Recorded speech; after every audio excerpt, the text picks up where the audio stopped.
और अब आप जानिए कि रूस की आखिर वो कौन सी परमाणु मिसाइलें हैं जो दुनिया में एटमी तहलका ला सकती हैं। सबसे पहले आपको बताएं आईसीबीएम सरमात।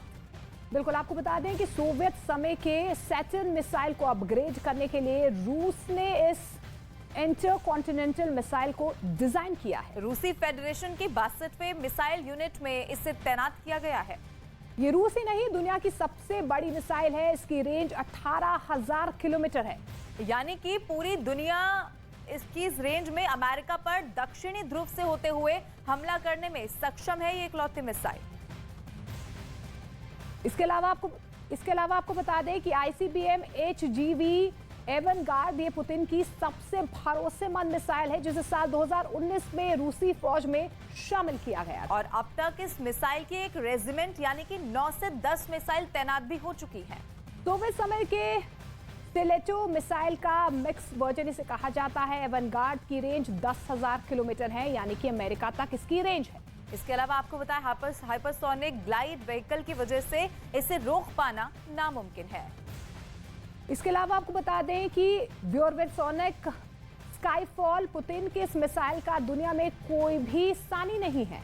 और अब तक दुनिया में जितनी खतरनाक क्रूज मिसाइलें हैं वो कम ऊंचाई पर समान गति से चलने के लिए आपको बताएं टर्बोजेट या फिर टर्बोफैन का इस्तेमाल करती है, जैसे अमेरिका की टॉमहॉक, रूस की कैलिब्र और भारत की ब्रह्मोस मिसाइल। लेकिन इस बीच आपको बता दें कि व्योस्निक एक न्यूक्लियर पावर्ड क्रूज मिसाइल है और पुतिन के मुताबिक इस मिसाइल की रेंज असीमित है और जब तक अपने टारगेट को मार नहीं देती तब तक ये उड़ती रहती है।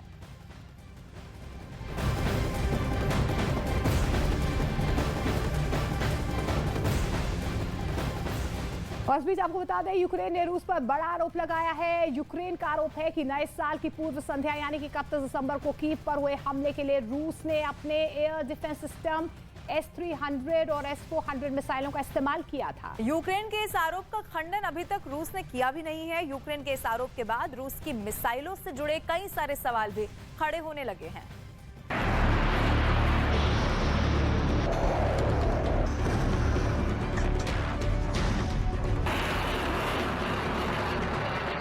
रूस के पास मिसाइलों का स्टॉक खत्म हो गया है। पुतिन का मिसाइल गोदाम खाली हो गया है। 400 दिन से जंग जारी, रूस ने यूक्रेन पर 5,000 मिसाइलें मारी। यूक्रेन के शहरों पर रूस 400 दिनों से ताबड़तोड़ हमले कर रहा है।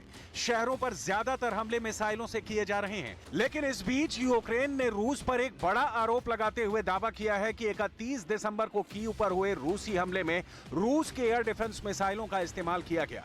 सवाल यह है कि क्या यह मुमकिन है? क्या एयर डिफेंस के लिए डिजाइन मिसाइलों को हमले के लिए इस्तेमाल किया जा सकता है? तो जवाब है हाँ, जरूर किया जा सकता है।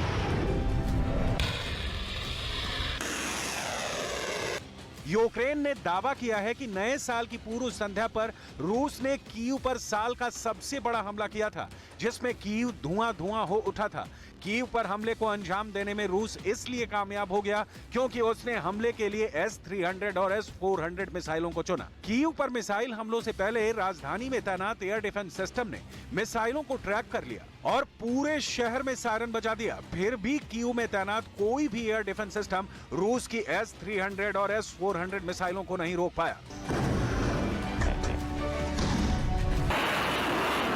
यूक्रेन के डिफेंस एक्सपर्ट्स का कहना है कि यूक्रेनी शहरों पर हमले के लिए रूसी सेना S-300 का चुनिंदा इस्तेमाल कर रही है। इन मिसाइलों को खास तौर पर हवा में किसी गतिशील टारगेट को मार गिराने के लिए डिजाइन किया गया है।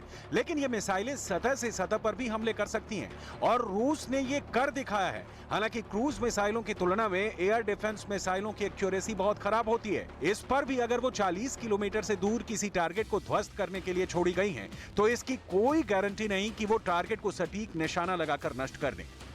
ऐसा इसलिए है कि सतह के लिए वायु रक्षा मिसाइलों का प्रभावी इस्तेमाल केवल 40 किलोमीटर के दायरे तक सीमित है। 40 किलोमीटर के दायरे को लांघते ही ये मिसाइलें रेडार के काबू से बाहर हो जाती हैं। फिर ये कहां गिरेंगी ये कोई नहीं जानता। यूक्रेनी डिफेंस एक्सपर्ट बताते हैं कि जैसे ही S-300 मिसाइलें रूसी रेडार से गायब होती हैं, इन पर रूसी सेना का नियंत्रण खत्म हो जाता है। रेडार के रेडियम को लांघने के बाद ये मिसाइलें बस कहीं गिर जाती हैं। यूक्रेन का आरोप है कि रूस इन मिसाइलों के जरिए यूक्रेन में ज्यादा से ज्यादा तबाही मचाना चाहता है, इसीलिए वो इनका इस्तेमाल करता है। रूस इन मिसाइलों से 100 से 200 किलोमीटर से ज्यादा दूरी के टारगेट को निशाना बनाता है।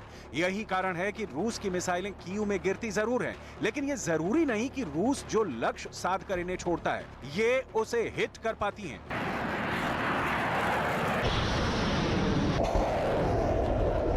यूक्रेन के इन दावों से सवाल उठता है कि क्या पुतिन के मिसाइल गोदाम में ऊंचाई तक जाने वाली मिसाइलों का स्टॉक खत्म हो गया है? क्या इसीलिए रूस अब अपने बेहद महंगे और एयर डिफेंस सिस्टम की मिसाइलों को इस्तेमाल करने के लिए मजबूर हो गया है? या फिर रूस जानबूझकर, सोच समझकर S-300 मिसाइलों से सतह पर हमले कर रहा है, क्योंकि उसे पता है कि इन मिसाइलों को कीव पर गिरने से कोई ताकत नहीं रोक सकती।